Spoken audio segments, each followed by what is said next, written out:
Assalamualaikum warahmatullahi wabarakatuh. Kami dari kelompok 13 pengantar metode statistika C. Di sini kami akan mempresentasikan tugas besar kami. Anggota kelompok kami ada saya sendiri, Faizal Alminakul dengan NIM 0527 dan teman saya Muhammad Nurlan Akbar dengan NIM 0254. Adapun judul dari tugas besar kami yaitu analisis data perkembangan jumlah siswa masuk perguruan tinggi atau PT negeri dan swasta di Indonesia pada periode tahun 2018-2019.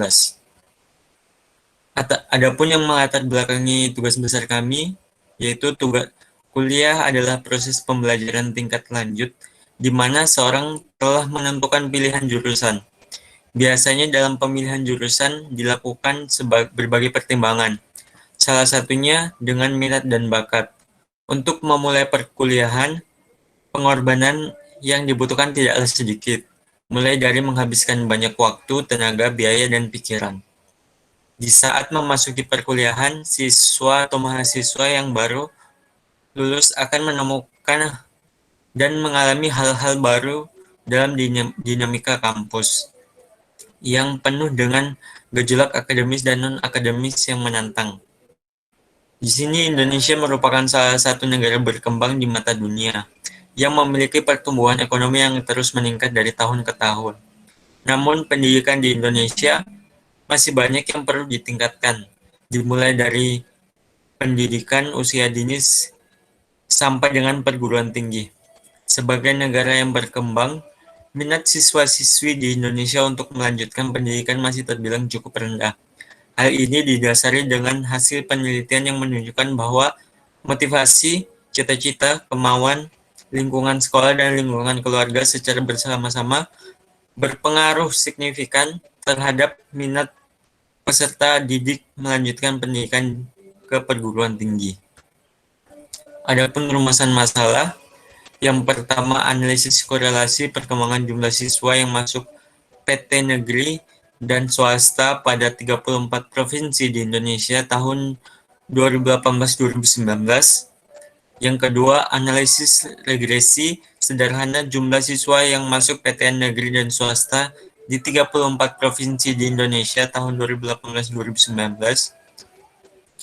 Analisis regresi berganda dan koefisien determinasi jumlah siswa yang masuk PT negeri dan swasta di 34 provinsi di Indonesia. Analisis pengujian signifikan si parameter regresi terhadap perkembangan jumlah siswa yang masuk ke perguruan tinggi negeri dan swasta di 34 provinsi di Indonesia periode 2018-2019. Yang kelima, beberapa persentase jumlah siswa yang masuk ke perguruan tinggi negeri maupun swasta di 34 provinsi di Indonesia tahun 2018 sampai 2019. Berapa rata-rata siswa yang masuk PT negeri dan swasta di 34 provinsi di Indonesia pada tahun 2018-2019.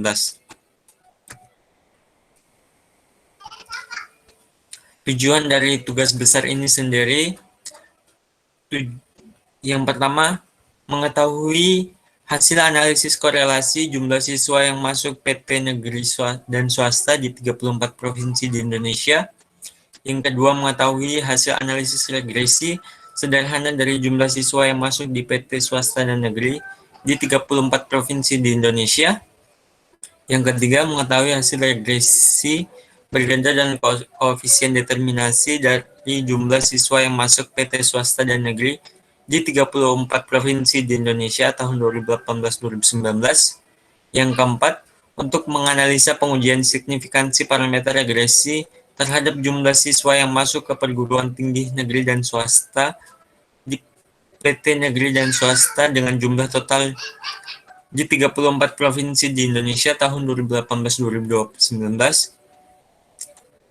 Yang kelima, menghitung persentase jumlah siswa yang masuk di PT negeri dan swasta di 34 provinsi di Indonesia periode 2018-2019. Yang keenam, menghitung rata-rata jumlah siswa yang masuk di PT negeri dan swasta di 34 provinsi yang di Indonesia pada periode 2018-2019. Selanjutnya akan dilanjutkan oleh teman saya. Baik, pembahasan berikutnya ini terdapat data di mana dari 34 provinsi, yaitu dari PT Negeri Swasta pada tahun 2018-2019, di mana sini terdapat keterangan variabel X1 sama dengan perguruan tinggi negeri, X2 perguruan tinggi swasta, dan Y jumlah siswa masuk tinggi negeri dan swasta. Bisa di next. Nah, kemudian di sini terdapat statistika deskriptif, itu terdiri dari mean, standard deviation, dan sampel variasi, minimum dan maksimum dari PT negeri dan swasta, kemudian juga jumlahnya. Sini juga terdapat analisis korelasi antara variabel Y dengan X, di mana jumlah siswa masuk perguruan tinggi negeri dan swasta dengan variabel Y, dan perguruan tinggi negeri dengan variabel X1 memiliki hubungan linear berbanding lurus. Kemudian di sini terdapat analisis kolerasi dengan variabel Y dengan X2, yaitu jumlah masuk perguruan tinggi negeri dan swasta dengan variabel Y, dan dengan perguruan tinggi negeri variabel X1 memiliki hubungan linear berbanding lurus. Kemudian terdapat analisis kolerasi antara dua variabel, di mana variabel Y, X1 memiliki nilai kolerasi 0, sekian dengan p-value 0,21 sekian. Kemudian dengan variabel Y, X2 memiliki nilai kolerasi 0,8 sekian dan p-value 5,7 sekian. Menurut tabel di atas, dapat diketahui bahwa uji korelasi pada jumlah total siswa yang masuk perguruan tinggi dengan jumlah siswa yang masuk perguruan tinggi negeri dan perguruan tinggi swasta pada level signifikan 0,05 dapatkan hasil asli gagal tolak H0 pada X1 karena p-value lebih dari alpha, di mana tidak terdapat keterkaitan yang signifikan dengan variabel Y. Dapatkan hasil tolak H0 pada X2 karena p-value kurang dari alpha, di mana terdapat keterkaitan yang signifikan dengan variabel Y. Nilai korelasi antara variabel Y dengan X1 didapatkan hasil sebesar 0,95 sekian yang dapat dikatakan bahwa hubungan linear berbanding lurus dan cukup kuat karena mendekati 1. Nilai korelasi antara variabel Y dan X2 didapatkan hasil 0,8 sekian yang dapat dikatakan bahwa hubungan linear berbanding lurus dan cukup kuat karena mendekati 1. Kemudian terdapat koefisien determinasi, di mana di sini terdapat regression statistik dengan multiple R didapatkan 0,94 sekian, R square-nya 0,88 sekian, adjust R square-nya 0,87 sekian, standar error 695, sekian, dan observation-nya didapatkan 34. Dari data di atas, dapat dikatakan koefisien multiple R sebesar 0,94 atau 94%, R square sebesar 0,88 atau 88%, adjust R square sebesar 0,87 atau 87%. Nilai korelasi antara variabel X1, X2 dengan Y adalah 0,9412, termasuk dalam kategori sangat kuat.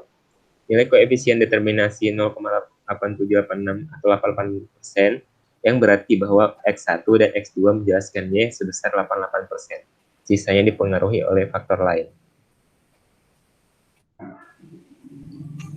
Kemudian di sini terdapat analisis kolerasi antara dua variabel, di mana maka didapatkan model regresi sebagai berikut, di mana Y 793,419 ditambah 0,94 2x2. Nilai konstanta A sebesar 793,419, yang berarti terjadi perubahan nilai variabel jumlah siswa masuk perguruan tinggi negeri dan swasta dengan variabel Y, dan jumlah siswa masuk perguruan tinggi swasta dengan variabel X2, maka jumlah siswa masuk perguruan tinggi negeri dan swasta akan terjadi sebesar 0, di mana jumlah siswa masuk perguruan tinggi negeri dan swasta mengalami kenaikan sebesar 793,419 0,419, koefisien regresi jumlah siswa masuk perguruan tinggi swasta dengan variabel X2 mengalami kenaikan sebesar plus 0,942, di mana simbol plus menunjukkan adanya hubungan searah antara jumlah siswa masuk perguruan tinggi swasta dengan variabel X1 dan jumlah siswa masuk perguruan tinggi negeri dan swasta dengan variabel Y. Koefisien regresi jumlah siswa masuk perguruan tinggi swasta mengalami kenaikan sebesar di mana simbol plus menunjukkan adanya hubungan searah antara jumlah siswa masuk plus 7993,49 perguruan tinggi swasta dengan variabel X2 dan jumlah siswa masuk perguruan tinggi negeri dan swasta dengan variabel Y. Kemudian dapat model regresi melalui pendekatan matriks, di mana beta 0 didapatkan min 293,73, beta 1 dapatkan 31,43, beta 2 dapatkan 2,215. Diketahui masing-masing dari nilai beta, maka dapat diturunkan menjadi model regresi Y sama dengan min 293,73 ditambah 31,43 X1 ditambah 2,215 X2. Kemudian terdapat pengujian terhadap parameter RL atau RLB, di mana itu terdapat uji serentak yang terdiri dari source regression, residual error. Dapat disimpulkan bahwa jumlah siswa masuk perguruan tinggi negeri dan siswa masuk perguruan tinggi swasta bernilai signifikansi karena nilai T value 2,40113E dan 15 kurang dari alfa 0,05 dan nilai F hitung sebesar 120,497443 lebih dari F tabel 4,319, sehingga dapat disimpulkan bahwa adanya perbandingan antara variabel X1, X2 dengan Y dan dapat diambil keputusan bahwa H0 ditolak. Yang kedua yaitu terdapat uji parsial dengan prediktor variabel Y, X1 dan X2. Berdasarkan tabel di atas, dapat diketahui bahwa jumlah mahasiswa baru yang masuk perguruan tinggi negeri dan swasta memiliki nilai p-value sebesar 0,22 sekian, lebih dari alfa 0,05, dan nilai T hitung sebesar 1,24 sekian, kurang dari T tabel sebesar 2,73328, sehingga keputusan H0 gagal ditolak. Sehingga dapat diartikan bahwa terdapat hubungan antara kedua variabel tersebut secara signifikan. Dapat diketahui, jumlah siswa yang masuk perguruan tinggi negeri memiliki nilai p-value sebesar 0,211 sekian, lebih dari alfa 0,05, dan T hitung sebesar 1,27 sekian, kurang dari T tabel 2,73328. Sehingga keputusan H0 gagal ditolak. Sehingga dapat diartikan bahwa terdapat hubungan antara kedua variabel tersebut secara signifikan dan dapat diketahui pula jumlah siswa masuk perguruan tinggi swasta memiliki nilai T-value sebesar 0,57 sekian kurang dari alfa 0,05 dan T hitung sebesar 15,26 sekian lebih dari T tabel 2,73328, sehingga keputusan H0 ditolak dan dapat diartikan bahwa tidak terdapat hubungan antara kedua variabel tersebut secara signifikan.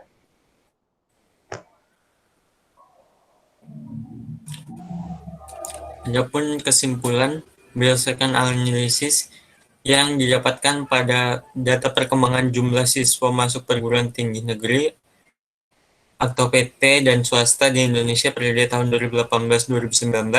Yang pertama, dari hasil analisis korelasi dapat diketahui bahwa hubungan antara variabel Y dan kedua variabel X hubungan linear berbanding lurus dan cukup kuat karena mendekati 1. Yang kedua, berdasarkan analisis regresi sederhana yang dilakukan, maka didapatkan jumlah siswa masuk perguruan tinggi negeri dan swasta mengalami kenaikan sebesar 7993,494. Koefisien regresi jumlah siswa masuk perguruan tinggi swasta atau X2 mengalami kenaikan sebesar plus 0,942, di mana simbol plus menunjukkan adanya hubungan searah antara jumlah siswa masuk perguruan tinggi swasta atau X2 dengan jumlah siswa masuk perguruan tinggi negeri swasta atau Y. Yang ketiga, model regresi yang didapatkan yaitu Y sama dengan min 2093,73 ditambah 31,43 X1 ditambah 2,251 X2. Berdasarkan uji determinasi, dapat disimpulkan bahwa nilai korelasi A antara X1, X2, dan Y adalah 0,9412, termasuk dalam kategori sangat kuat. Koefisien determinasi 0,8786 atau 88%. Yang keempat, berdasarkan data yang ada dapat diketahui bahwa persentase jumlah siswa yang masuk perguruan tinggi negeri seluruh Indonesia lebih banyak dibandingkan siswa yang masuk perguruan tinggi swasta. Sekian dari kelompok kami. Apabila ada kesalahan, mohon dimaafkan. Terima kasih. Wassalamualaikum warahmatullahi wabarakatuh.